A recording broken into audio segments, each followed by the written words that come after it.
O ser humano distingue-se dos outros animais por agir com racionalidade, possuir grande capacidade mental e habilidades para desenvolver utensílios, se locomover, adquirir conhecimento e até mesmo habilidades como dançar e cantar, mesmo que nem todos sejam bons nisso.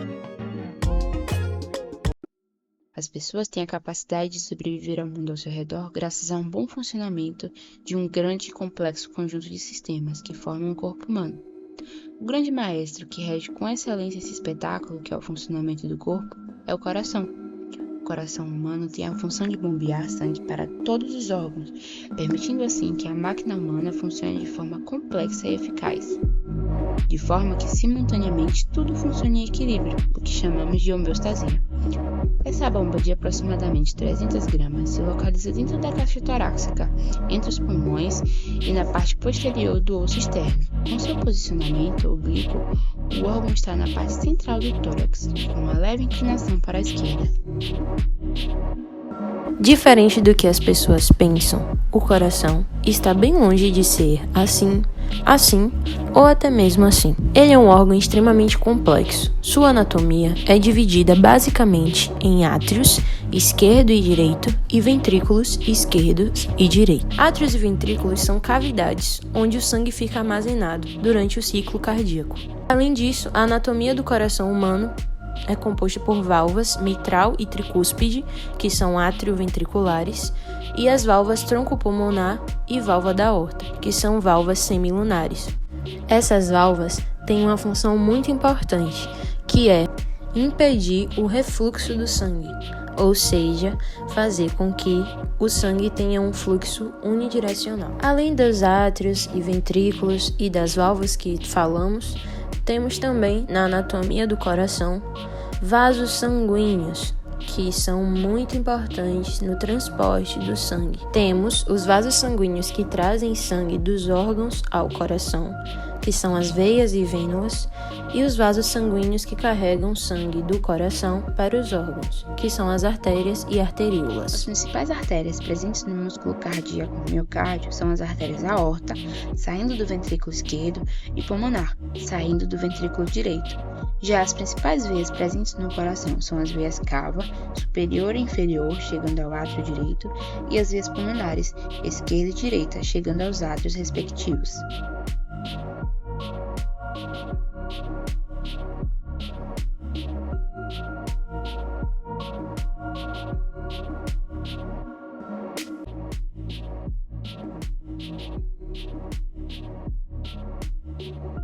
Agora vem a primeira chavinha. Já que entendemos que as artérias conduzem o sangue que sai dos ventrículos e as veias o sangue que chega aos átrios, entendemos que as artérias levam o sangue aos órgãos, enquanto as veias trazem esse sangue de volta ao coração.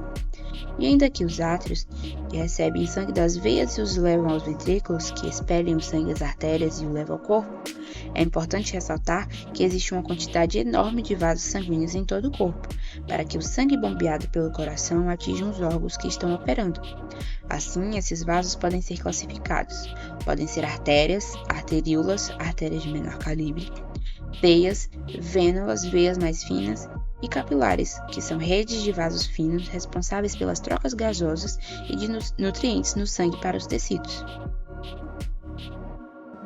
Mas o que é o sangue? Por que o nosso corpo precisa desse líquido vermelho tão assustador? Vamos imaginar que o nosso corpo é como uma grande cidade. Nossos órgãos são grandes prédios comerciais. O coração comanda todos os semáforos dessa cidade. Os vasos sanguíneos seriam como as pistas e ruas que cortam a cidade. O sangue seria os carros, e os nutrientes que precisamos, como potássio, sódio, oxigênio, são como as pessoas que estão dentro desses carros. E essas pessoas precisam chegar aos prédios para que eles possam trabalhar e manter a cidade ativa. Uma curiosidade: o sangue que é bombeado pelo coração para as artérias seria um carro de corrida, como o Relâmpago McQueen, pois ele tem pulsação.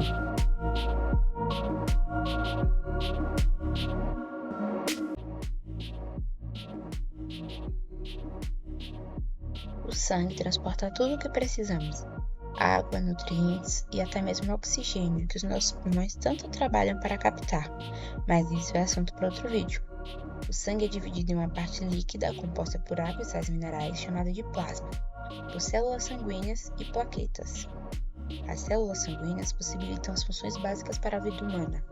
O oxigênio através das hemácias, que são discos vermelhos que navegam pelo sangue, levam as moléculas de oxigênio que estão acopladas às moléculas de hemoglobina que elas têm, e a proteção contra os organismos estranhos através dos leucócitos, que são diversos tipos de células imunológicas, os neutrófilos, eosinófilos, basófilos, linfócitos e monócitos. Elas são carregadas pelo sangue para realizar os reparos, caso seja necessário, ou simplesmente fazer as rondas na cidade, garantindo que tudo esteja funcionando bem. Já as famosas plaquetas são fragmentos de outras células, que juntos são responsáveis pela coagulação sanguínea e processos de cicatrização, evitando uma perda excessiva de sangue em casos de lesões. Digamos que o que hoje é um cascão no seu machucado, um dia foi um conjunto de plaquetas depositados pelas células brancas no local de lesão. Agora vem a segunda chavinha. Assim como as cidades ficam travadas se os congestionamentos não forem evitados, se o sangue não chega aos nossos órgãos, eles param de funcionar. As células que compõem os tecidos dos órgãos precisam eliminar gás carbônico e absorver gás oxigênio para que ocorra a respiração celular e não sejam comprometidas as funções. Quando o sangue consegue chegar aos capilares, há troca de nutrientes. As excreções celulares vão para as vênulas e veias, voltando ao coração. E o oxigênio ligado às hemácias, que estão no sangue transportadas aos capilares por difusão gasosa, é absorvido no corpo. Vale lembrar que nem todas as veias carregam sangue rico em resíduos. Veias também carregam sangue oxigenado, mas, por certo, todos os vasos que chegam ao coração são veias. Depois de entendermos como é o coração, sua anatomia, qual o papel dele e do sangue que ele carrega, vamos falar agora sobre como ele funciona? O músculo cardíaco, miocárdio, é um músculo estriado. Ele é composto por fibras musculares e células alongadas e tem movimentação involuntária. Essa propriedade faz com que o miocárdio tenha a possibilidade de contrair e relaxar de uma forma involuntária. Afinal, imagine se o nosso coração parasse de bater toda vez que nós esquecêssemos que precisamos dele. Assim como contraímos e relaxamos sequencialmente os músculos das pernas ao correr, também o coração incessantemente contrai e relaxa, a fim de bombear sangue para o corpo. Mas diferente dos músculos das pernas que optamos por utilizar ou não, o músculo cardíaco funciona involuntariamente, assim como a nossa bexiga, só que com contrações mais frequentes e fortes. O miocárdio, que então une o melhor dos dois mundos, a involuntariedade dos músculos lisos, como a bexiga e o intestino, e a força de contração dos músculos esqueléticos, como o bíceps e quadríceps. Nosso cérebro manda de forma involuntária através dos nervos vagos sinais elétricos para que o músculo cardíaco contraia, processo que chamamos de sístole. Esses impulsos elétricos chegam aos nodos, pontos de estímulos elétricos, e geram a resposta de contração muscular. O coração bombeia sangue na grande e pequena circulação. A grande circulação consiste no transporte de sangue para o corpo e do corpo de volta ao coração. Vamos ao passo a passo. Primeiro, o sangue oxigenado chega ao átrio esquerdo pelas veias pulmonares. Segundo, a válvula mitral, a partir de impulsos elétricos que recebe com a contração atrial, gera a primeira bulha e assim o sangue chega ao ventrículo esquerdo. Terceiro, o ventrículo esquerdo se enche e a válvula mitral é fechada, para que não haja refluxo do sangue. Então, o impulso nervoso gera uma contração ventricular e a válvula aorta se abre, permitindo assim o fluxo de sangue do ventrículo esquerdo para a artéria aorta. Quarto, a força de contração ventricular impulsiona o sangue com a pressão isovolumétrica a fluir para a artéria aorta. A válvula aorta se fecha, impedindo o refluxo, e assim o sangue vai para os sistemas do corpo e o ventrículo se esvazia e relaxa, etapa que chamamos de diástole. Após circular pelo corpo, o sangue retorna ao coração pelas veias cavas, superior e inferior. Uma pequena observação. A pressão com que o sangue é bombeado dos ventrículos para as artérias dá a esses vasos a característica de pulsação. E o que conhecemos como pressão arterial nada mais é do que a pressão que a corrente sanguínea causa nas paredes das artérias.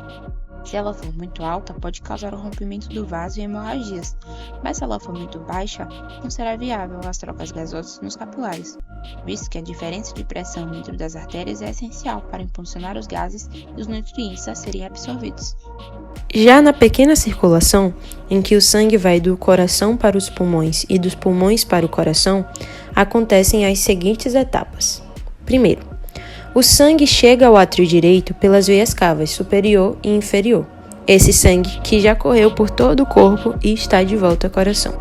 Assim, o miocárdio recebe impulsos nervosos através do nodo sinusal. E acontece a contração atrial e a abertura da válvula tricúspide. Segundo, a válvula tricúspide se fecha, gerando o som da primeira bolha, e assim o sangue chega ao ventrículo direito sem que haja refluxo. Terceiro, o ventrículo direito se enche e recebe impulsos nervosos para que haja contração, e assim a válvula tronco-pulmonar se abre, recebendo o sangue bombeado pelo ventrículo direito. Quarto, a válvula tronco-pulmonar se fecha para impedir o refluxo sanguíneo, gerando o som da segunda bolha.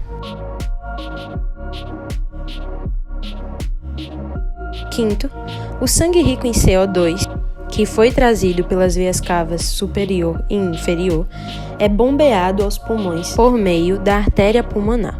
Nos pulmões, há troca gasosa e o sangue rico em CO2 é mudado, transformado em um sangue rico em O2.